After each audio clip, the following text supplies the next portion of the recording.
আজকে ভিডিওতে কথা হবে যে কোরবানির ঈদ সৌদি আরব, মধ্যপ্রাচ্য এবং বিশেষ করে দক্ষিণ পশ্চিম এশিয়া, আমাদের ভারত সহ বাংলাদেশ, পাকিস্তান, কোন দেশগুলোতে কবে কোরবানির ঈদ হবে সেই বিষয়ে চর্চা হবে। তার আগে আমি একটা জিনিস আপনাদের জানিয়ে দিচ্ছি দর্শক, যে হ্যাঁ, অবশ্যই সৌদি আরবে যদি সোমবার হয় তাহলে অর্থাৎ তারপরের দিন মঙ্গলবার, একদিন কিন্তু ডিফারেন্স থাকছেই।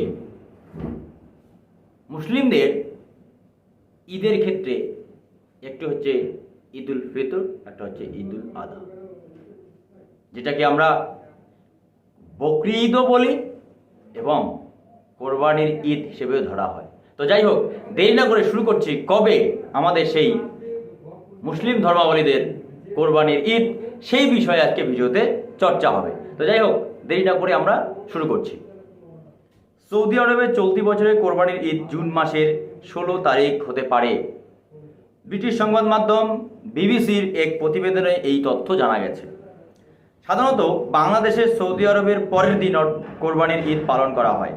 সেই হিসাবে আগামী জুন মাসের 17 তারিখে বাংলাদেশে ঈদ হতে যাচ্ছে। সেদিনই 17ই জুন ভারতবর্ষেও কোরবানির ঈদ পালন হতে পারে। সংবাদ সংস্থা বিবিসির মাধ্যমে এমন একটি খবর পাওয়া যাচ্ছে। তবে চাঁদ দেখার ওপর নির্ভর করে তারিখ পরিবর্তনের সম্ভাবনা রয়েছে।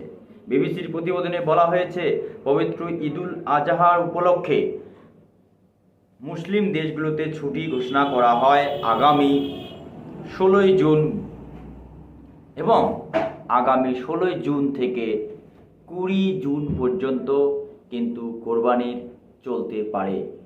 যদি এই সমস্ত ভিডিও ভালো লাগে তাহলে চ্যানেলটিকে লাইক, শেয়ার, কমেন্ট, তবে হ্যাঁ, সাবস্ক্রাইব করতে ভুলবেন না।